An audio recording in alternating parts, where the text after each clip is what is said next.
화면 공유하겠습니다. 어떡하지? 그구나. 공유.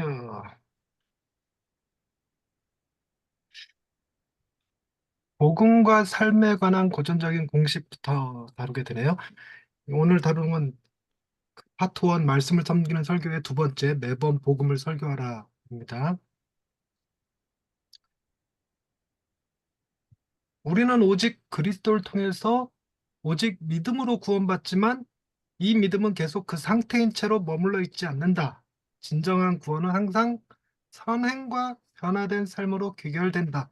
이거에 다 동의하시고 아멘 하실 수 있죠. 오직 그리스도를 통해서, 오직 믿음으로. 그러나 우리의 행위가 전혀 배제되지 않은 채 우리는 변화될 것이다라는 얘기를 합니다. 그러다 보니까 이 공식, 고전적인 공식을 이해하는 데 있어서 약간의 혼동이 일어나면 어떤 결과가 벌어지냐면 오직 그리스도와 오직 믿음으로 구원받기는 하지만 변화된 삶이 꼭 있어야 된다는 생각을 갖기 때문에 이게 나중에 변화된 삶이 있어야지만 구원 만든다로 왜곡되어져요. 묘하게 그렇게 돼요. 이거를 이제 어, 복음의 리셋이라는 기능으로 설명을 하는데 우리가 은혜 받고 거기에 반응하는 행위를 하게 되지만 은혜와 행위가 반복되다 보면 어느 순간 은혜가 먼저가 아니라 행위가 먼저인 것처럼 느껴질 때가 많아요. 그래서 우리의 설교가 행위가 먼저 있어진 다음에 은혜가 따라오거나 구원이 따라온다는 형태로 말이 나가게 되기도 하고 성도들이 은혜를 먼저 얘기하고 행위를 얘기하는데 행위를 말하는 우리의 방식이 다소 율법적인 언어, 도덕주의적인 언어를 쓰다 보니까 아마 내가 특정한 행위가 있어야지만 구원받겠구나라는 생각을 하게 만드는 거죠. 뿐만 아니라 내가 구원받았다라는 사실을 스스로 확인하고 싶어서 선한 행위를 하게 되는 경우가 있어요. 구원받았다는 사실을 확인하기 위해서.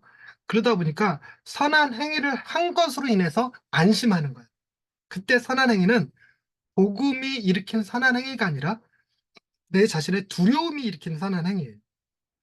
그리고 반대로 뭐도 있냐면 내가 복음을 받아들여서 구원을 받은 사람이라는 걸 나는 제법 괜찮은 사람이라는 걸 드러내고 싶어서 의도적으로 선한 행위를 힘써 하는 겁니다. 그런 건 자기 교만함으로부터 나오는 선한 행위가 돼요. 그래서 이 두려움과 교만함에서 나오는 행위와 복음으로 인해 나오는 행위가 혼동될 가능성이 큽니다. 그래서 우리가 그 문제를 잘 고민하고 우리 안에 있는 그 선한 행위를 하게 만드는 동기가 우상인지 복음인지 이걸 구분할 필요가 있어요. 이해할 필요가 있습니다. 그래서 참고적으로 센터처치에 나오는 이 얘기가 꽤 도움이 돼요. 센터처치 첫 번째 1장의 모든 것이 복음은 아니다에서 복음에 대한 다양한 정의들을 내리는데 거기서 이런 얘기를 해요. 복음은 좋은 충고가 아니라 기쁜 소식입니다. 그래서 이렇게 하라 저렇게 하라라고 요구하는 게 아니에요. 그러니까 달리 얘기해서 방식을 요구하는 게 아니라 좋은 소식을 듣고 기쁜 소식을 듣고 거기에 반응토록 하는 겁니다. 반응토록. 요거 나중에 좀 더 자세히 설명이 될 거고요. 그리고 복음과 복음의 결과가 혼동되거나 분리되어서는 안 돼요. 그러니까 우리가 선한 행위를 한다고 해서 구원받는 건 아니지만 그렇다고 해서 선한 행위가 구원과 상관없느냐? 그렇지는 않습니다. 그래서 선한 행위가 필요해요.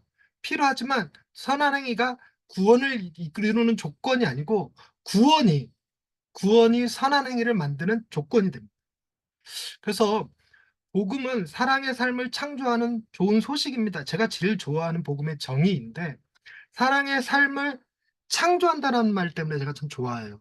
창조는 내가 할 수 있는 일이 아니에요. 창조라는 워딩 자체가 신이 하는 일이거든요. 하나님께서 하시는 일이기 때문에 내 안에서 사랑의 삶이 나오는 것이 나의 의거나 나의 두려움이 돼서는 안 되고 복음이 주는 복음이 주는 그 어떤 것 뒤에 나오겠지만 겸손함과 담대함이 내 안에서 사랑의 삶을 도출해내는 거예요. 그러니까 내가 하는 게 아니라 나를 도구로 삼아 그분이 하시는 일이죠. 그래서 그분이 내 안에서 사랑의 삶을 창조하셔요. 창조한다는 말도 더 깊이 들여다보면 좋은 나무가 좋은 열매를 맺고 나쁜 나무가 나쁜 열매를 맺어요. 나쁜 열매가 좋은 열매를 맺을 수는 없습니다. 근데 우리는 어떤 나무냐? 우리는 굉장히 나쁜 나무예요. 그러니까 우리 안에서 좋은 열매가 맺어질 수가 없어요. 근데 좋은 열매가 맺어졌다? 그거는 창조되어야지만 가능해요. 창조되죠. 그러니까 좋은 열매 자체가 나왔으면 내 게 아니라 그분의 것입니다. 그렇지만 사랑의 삶이 그 자체로 복음인 것은 아니에요. 그래서 우리가 이걸 오해하니까 기독교인 다워야, 목사 다워야 한다라는 표현들을 쓰거든요. 그렇게 돼서 내가 그리스도인이라는 걸 드러내는, 내가 그리스도인이라는 걸 증명하는 건 내 삶이야 이렇게 생각한다는 거예요. 이게 문제가 된 게 뭐냐면 아주 미묘한 차이긴 하지만 어, 목사들이 설교는 삶으로 하는 것이다. 교인들이 전도는 삶으로 하는 것이다. 이렇게 얘기를 해요. 그러다 보니까 복음을 들어야 되는 사람들이 복음보다 뭘 보게 되냐면 선한 삶을 전제로 봐요. 그래서 내가 저 복음을 받아들이기 위해서는 선한 삶을 살아야 되는 거구나 라고 생각할 가능성이 큽니다. 그런 오해를 우리가 만들어주는 거죠. 그런데 이 말이 참 좋은 게 복음은 재활 사역이냐 대안 사역이냐 둘 중에 하나 여러분이 선택하실 수 있으면 좋겠는데 손가락으로 한번 표현해 보겠습니까?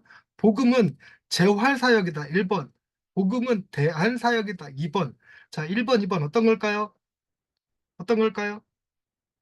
예, 예, 2번, 1번, 1번, 예, 2번입니다.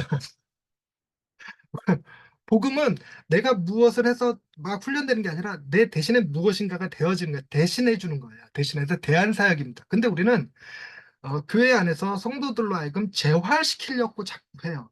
재활시키려고 하다 보니까 자꾸만 뭐 팔을 높이 들어야 된다, 걸음을 힘차게 내디뎌야 된다, 이런 느낌의 말들이 나가는 겁니다.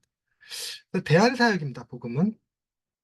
복음의 능력을 앗아가는 두 가지 적이 있죠. 요 다음 센터에서 나오겠지만 율법주의와 율법 폐기주의, 이거를 이제 센터 처치에서 도덕주의와 상대주의로 설명해 놓기도 하고 종교와 실용주의로, 종교와 비종교로도 놓고 이렇게 얘기하는데 율법주의는 은혜 없는 진리고 율법 폐기주의는 진리 없는 은혜예요. 이 둘을 구분할 수 있어야 됩니다.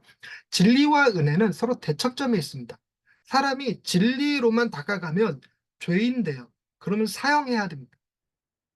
그리고 은혜로만 다가가면 진리가 바로 설 수가 없어요. 모든 게 다 용서된다면 법이 무슨 의미가 있겠습니까? 근데 진리도 있고 은혜도 있기란 인간 세상에서 거의 불가능합니다. 오직 누구 안에서만 이게 충만히 거할 수 있냐면 주님 안에서만 진리와 은혜가 충만할 수 있어요. 그래서 예수님을 두고 은혜와 진리가 충만하더라 이렇게 얘기하는 거고, 구약적 용어를 피자면 하나님의 공의와 하나님의 헤세드, 자비가 동시에 존재해야 돼, 동시에. 근데 우리가 하는 실수는 뭐냐면 한 주는 은혜를 설교하고 한 주는 진리를 설교하고 이러면서 중심을 잡았다고 생각하는 거예요. 아닙니다. 진리만 선포돼도 안 되고 은혜만 선포돼도 안 돼요. 두 개가 같이 있어야 됩니다. 구약적 표현을 빌리자면 하나님의 공의와 하나님의 헤세드가 같이 선포되어야 된다는 것입니다. 그런데 이 복음의 능력, 이게 정말 중요한데 이 복음의 능력을 이해해야지만 우리가 율법주의냐 율법 폐기주의냐 이 양쪽 극단으로부터 좀 벗어날 수 있어요. 복음의 능력은 첫째, 나는 내가 감히 생각했던 것보다 훨씬 더 한 죄인이고 허물 많은 존재입니다. 그리고 두 번째, 나는 내가 감히 받았던 것보다 더 많은 사랑을 받고 용납되었습니다. 라고 말하는 게 복음의 능력입니다. 복음은 내가 얼마나 큰 죄인인가를 깨닫게 하는 거예요. 그래서 내가 더욱 죄인됨을 경험하는 거고, 또 하나는 내가 얼마나 큰 사랑을 받았는가를 동시에 깨닫는 겁니다. 그래서 인간의 모든 마음이 두려움과 수치심으로 이렇게 기본 세팅되어 있고 요게 반대급부로 교만함이 나오는 건데 이 마음 상태를 아예 새롭게 빚어버리는 거예요. 복음의 능력으로. 그게 십자가인데 십자가를 바라볼 때 내가 얼마나 큰 죄인이냐, 하나님께서 당신 아들을 나 대신 십자가에 죽여야 할 만큼 큰 죄인인 거죠. 또 얼마나 큰 사랑을 받고 있는 거냐? 하나님이 나를 사랑하셔서 당신의 아들을 우리에게 주셨을 만큼, 십자가에 내어주셨을 만큼 사랑받는 거죠. 그래서 이 겸손함과 담대함이 우리의 마음이 세팅이 돼야지만 율법주의와 율법 폐기주의로부터 좀 자유로울 수 있습니다. 이거를 이제 기니까 아주 짧게 표현한 게 사랑받는 죄인이라는 거예요. 우리는 사랑받는 죄인입니다. 사랑받는 죄인이에요. 그래서 우리가 율법을 지켜서 사랑받는 게 아닙니다. 율법을 지키지 못해서 죄인 되는 게 아니에요. 우린 죄인이고, 말이 좀 이상하게 갔네. 율법을 지키지 못해서 죄인인 건 맞는데, 그렇다고 해서 사랑받지 못하는 건 아니에요. 자, 그다음 복음의 두 적을 이번 챕터에서 다루죠. 율법주의. 우리의 선함을 매개로 우리가 하나님께 받을 빚이 있는 것처럼 생각하고는 그분의 축복을 따낼 수 있다고 보는 관점. 이거는 길들여진 신조, 야상의 신이 아닙니다. 내가 어떻게 하느냐에 따라서 하나님이 나한테 복을 주실 수도 있고 안 주실 수도 있다고 생각하면 하나님의 그분의 주권이 어디 있어요? 그리고 우리가 고백하듯이 하나님은 생사 화복을 주관하시는 하나님이십니다라고 말하면서 생과 복은 나에게, 사와 화는 그에게, 그 시기에게, 저 원수에게, 이렇게 생각하고 있으면 이게 하나님을 내가 길들이고 있는 거죠. 이걸 율법주의라고 그래요. 그래서 내가 아버지의 명을 받들어 어김이 없었거늘 이런 호소를 하는 겁니다. 큰아들의 호소죠. 내게는 염소 새끼 한 마리 준 적이 없거늘 뭐 이렇게 되는 겁니다. 반율법주의는 뭐냐면 그분의 말씀과 명령에 순종하지 않고도 하나님과 관계를 맺을 수 있다는 입장이 반율법주의예요. 율법 폐기주의입니다. 근데 이게 둘 다 문제인 게 하나님으로부터 다 멀어져 버렸어요. 여러분, 율법이라고 하는 것 자체가 하나님의 기본적인 성품이신 어, 주된 성품이죠. 사랑이시잖아요. 사랑으로부터 나온 거예요. 그러니까 그 율법 안에는 하나님의 사랑이 담겨져 있습니다. 근데 사랑을 빼버리고 율법만 잡으면 율법주의자들. 율법을 빼버리고 사랑만 잡으면 율법 폐기주의자가 됩니다. 아까 표현한 대로 은혜를 빼버리고 진리만 잡으면 율법주의. 진리를 빼버리고 은혜만 잡으면 율법 폐기주의가 될 수 있다는 거죠. 복음이 하나님의 명령에 대한 순종을 구원을 쟁취하는 율법주의적 수단에서 이미 받은 구원에 대한 사랑의 반응으로 변혁시킨다. 반응으로. 우리가 방식이 아니라 반응이다란 말을 앞에서 배웠잖아요. 방식이 아니라 반응입니다. 복음은 하나님에 대한 명령을 우리가 순종하는 데 있어서 우리의 반응이에요. 여러분, 반응은 우리가 할 수 있는 일입니다. 할 수 있는 일. 어떤 면에서는 하고 싶은 일이에요. 좋은 거 보면 감탄하고 더러운 거 보면 피하고 싶고 이게 우리의 욕구잖아요. 이런 욕구가 하나님의 복음을 듣고 그분의 성품으로 변화된다면 하나님이 좋아하시는 것을 우리도 좋아하게 되고 하나님이 싫어하는 것을 우리도 싫어하게 돼요. 그래야 된다는 게 아니라 그렇게 욕구가 변한다는 얘기예요. 그러면 그걸 순종할 수 있는 힘이 생겨요. 순종하고 내가 순종했다고 그러니 하나님 이 순종에 대한 대가를 주세요 이렇게 요구하지 않을 수 있어요. 그리고 못했다고 해서 좌절할 필요도 없어요. 더 잘하고 싶은 욕구가 그 안에서 계속 나오기 때문에 반응, 반응이 중요합니다. 그래서 우리가 너무나 큰 사랑 가운데 있기에 우리가 잘못을 저지를 때에도 좌절할 필요가 없어요. 너무나 죄에 젖어 있기에 간혹 옳은 일을 행할 때조차 으쓱할 권리가 없는, 즉 그리스도 안에서 사랑받는 죄인이라는 복음을 새겨주어야 해요. 우리가 설교를 통해서 그렇죠. 매번 복음을 설교해서 그 복음을 듣는 이들로 하여금 우리가 사랑받는 죄인이구나를 깨달을 수 있어야 된다는 것입니다. 그런데 우리의 설교에는 늘 이런 함정들이 있어요. 두 가지 대표적인 함정이 있죠. 복음을 설교하지 않은 채 본문 설교하는 거, 혹은 사실상 본문을 설교하지 않은 채 그리스도를 설교하는 거. 이 두 가지가 우리가 행하는 실수인데, 복음을 설교한다는 것 자체는요, 그리스도와 그분의 구원 사역과 은혜를 설교하는 것입니다. 그분의 구원 사역과 은혜를 설교하는 거예요. 그러다 보니까 우리가 이 사복음서 같이 예수님께서 직접 등장하고 예수님이 말씀하시고 예수님이 행하신 어떤 일들을 다루는 본문, 그런 본문들을 다룰 때 그리스도께서 말씀하셨고 그리스도께서 보여주셨으니까 우리는 그리스도를 전하고 있다는 착각을 하기가 쉬워요. 그래서 우리는 이 복음을 설교하지 않은 채 본문을 설교해 버리는 경향이 있습니다. 만약에 그리스도께서 가르치신 것을 위주로 설교하면 그리스도가 교사로 등장하고 그리스도께서 행하신 일을 집중적으로 설교하게 되면 그분이 우리의 모델이 될 가능성이 커요. 예수님은 우리의 교사도 아니고 랍비도 아니고 우리의 모델도 아니고 그분은 우리의 메시아입니다. 구원자죠, 구원자. 그래서 구원 사역과 은혜가 나가야 되는데 구원 사역과 은혜가 아니라 예수님께서 아주 촘촘하게 만들어 주신 살인하지 말라 정도가 아니라 욕하지 말라, 간음하지 말라 정도가 아니라 음행을 품지 말라 그렇게 나가버리면 우리는 도저히 그 안에서 은혜를 발견하지 못한 채 진리만 마주하게 되는 거예요. 그 진리와 함께 뭐도 가야 되는데 은혜도 가야 돼요. 그래서 은혜가 빠진 진리가 가면 예수님께서 등장하더라도 율법주의적 설교가 돼버려요. 그리고 사실상 본문을 설교하지 않은 채 그리스도를 설교하기. 본문에 특정한 메시지가 있습니다. 거짓말하지 마라, 뭐 온유하라, 혹은 남의 것을 탐내지 말라, 여러 가지들이 있겠죠. 음녀를 멀리하라, 뭐 다양하게 있을 것입니다. 그런데 그것들은 제대로 다루지 않은 채 너무 그리스도께로 빨리 나가버리는 거예요. 이것도 문제라. 그러니까 우리가 왜 거짓말을 할 수밖에 없는가? 거짓말이 무엇인가? 거짓말이 왜 하나님께 죄가 되는가? 이런 것들을 충분히 다뤄줘야 되고, 음행이 왜 문제인가? 이것도 충분히 다뤄줘야 돼요. 그리고 나서 그것들 때문에 우리가 심판받을 수 없는 죄인이라는 것이 부각된 다음에 그 위에 은혜가 선포돼야 돼요. 죄가 더한 곳에 은혜가 넘치기 마련이니까 죄를 깊이 깨닫게 해준 다음에 그 위에 우리가 어떤 용서를 받았는지를 그리스도를 통해서 보여주는 거예요. 근데 이 죄의 문제를 제대로 언급하지 못한 채 그리스도로 바로 가버리면 우리가 얼마나 큰 사랑을 받고 있는지 미처 깨닫지 못하게 됩니다. 완전 뜬구름 잡는 이야기가 되죠. 이 두 가지 문제가 생겨요. 그래서 이제 팀켈러가 여기 조언을 담아놨는데, 어떤 본문이든 그 본문에서 우리는 중심도로를 찾아야 돼요. 그게 특정한 메시지겠죠. 메인 아이디어입니다. 그 중심도로를 찾은 다음에 그 중심도로를 어떤 방향에서 바라볼 것이냐. 우리가 도로에 딱 있는데, 지금 제가 살고 있는 화성이라는 동네도 서울로 가는 길이 있어요. 근데 서울로 가는 길이 아니라 저기 밑에 그 평택으로 가는 길, 평택으로 가는 길로 우리의 방향이, 몸이, 눈이 그쪽으로 가버릴 수 있죠. 그래서 어, 우리의 눈이 그리스도의 십자가를 바라보는 것이 아니라 우리의 눈이 하나님의 창조, 그리고 타락한 우리, 그래서 심판받을 수밖에 없는 나, 여기만 바라보고 있으면 안 된다는 거예요. 그래서 우리의 눈이 중심도로를 찾았어도 그 중심도로가 수도 쪽으로 향하는 방향을 서야 돼요. 그러기 위해서는 모든 중심도로에서 수도로 통하는 길을 찾아야죠. 찾아야 됩니다.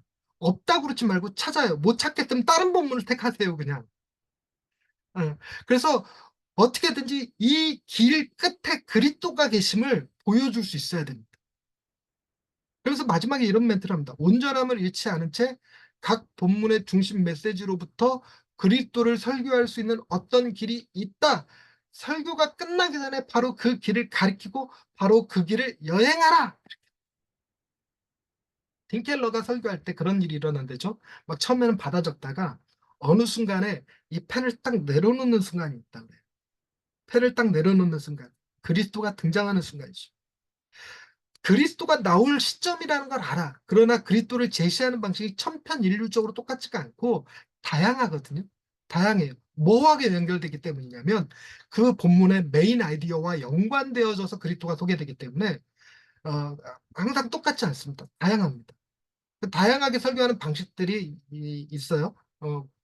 추방과 뭐 귀양, 어, 율법과 성취, 하나님의 왕국, 이런 다양한 주제들을 다루는 방식입니다. 복음의 다섯 조각 이런 것도 있고, 그런 것들을 통해서 우리도 그리스도를 드러내는 다양한 방식들을 익힐 필요가 있죠. 그건 뒤에 아마 나올 겁니다. 예, 오늘은 여기까지가 아니고 하나 더 있구나. 네, 센터 처치에 이런 것이 있습니다. 복음 부흥을 위한 설교의 다섯 가지 특징. 거기에 이게 나와요. 종교와 복음을 구분하는 설교를 하라.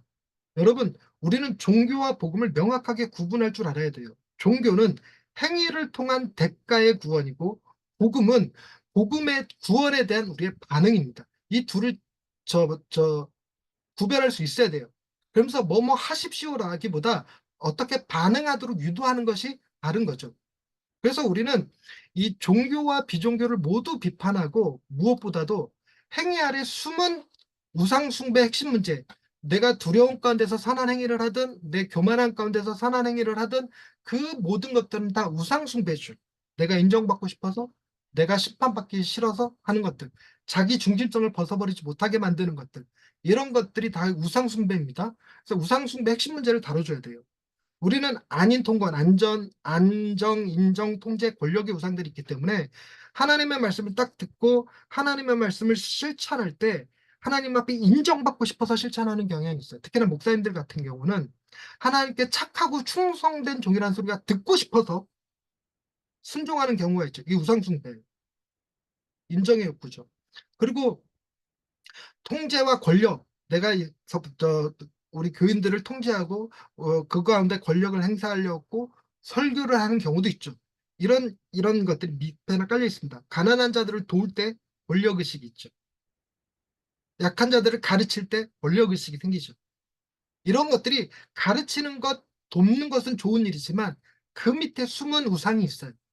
이거를 분별하고 그 숨은 우상들을 드러내고 그리고 그들이 선한 행위를 함에도 불구하고 죄인임을 깨닫게 한 다음에 은혜가 선포돼야 된다. 이 죄인임을 깨닫게 하기 위해서는 종교도 비종교도 다 비판할 수 있어야 되고요. 자, 은혜의 풍성함을 전하기 위해서는 거룩함과 하나님의 사랑을 모두 설교해야 됩니다. 하나님의 공의만 설교하거나 하나님의 헤세드만 설교하거나 이러면 안 돼요. 우리 하나님의 공의 앞에 얼마나 큰 죄인인가를 깨닫고 하나님은 그런 우리를 어떻게 사랑하셨는지, 당신의 아들을 주시기까지 사랑하신 거니까 어떻게 사랑하셨는지 이 두 개가 같이 나와야 된다는 것입니다. 그리고 진리에 대해 명확하면서도 실제적으로 설교하라. 진리, 말씀을 타협하면 안 됩니다. 탐심을 품지 말라고 그랬으면 탐심이 단순히 돈과 관련된 것이 아니라 상대가 가진 재능을 탐하는 것도 있고 그의 외모를 탐하는 것도 있어요. 그가 사는 지역을 탐하기도 하죠. 저 같은 경우 서울 사람들 부럽습니다. 강남 사는 사람들 부럽습니다. 그래서 제가 사는 동네가 향남인데 강남 밑에 향남이란 말을 써가면서 부러워해요. 그러니까 이런 것도 다 탐심이라는 거예요. 우리 안에 이런 탐심이 있습니다. 목회자들이요, 대형교회 목사님들 부럽죠? 자립교회들 부럽죠? 다 탐심입니다.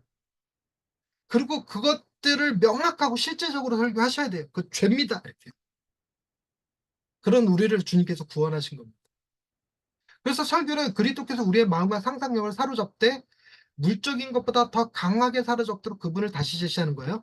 우리가 그리스도께서 우리의 욕심과 두려움을 사로잡으면 안 돼요. 예수님을 통해서 우리도 물 같은 인생 포도주 될 수 있겠구나. 우리 앞에 시온의 대로가 펼쳐질 수 있겠구나. 그럼 우리의 욕심이 반응하는 거고요.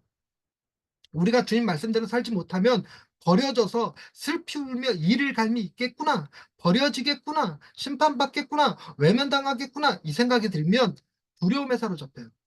그런 거가 사로잡히면 안 돼요. 그러니까 두려움과 교만함이 반응하지 못하도록 하고 우리는 그분의 아름다움에 반응할 수 있어야 돼요.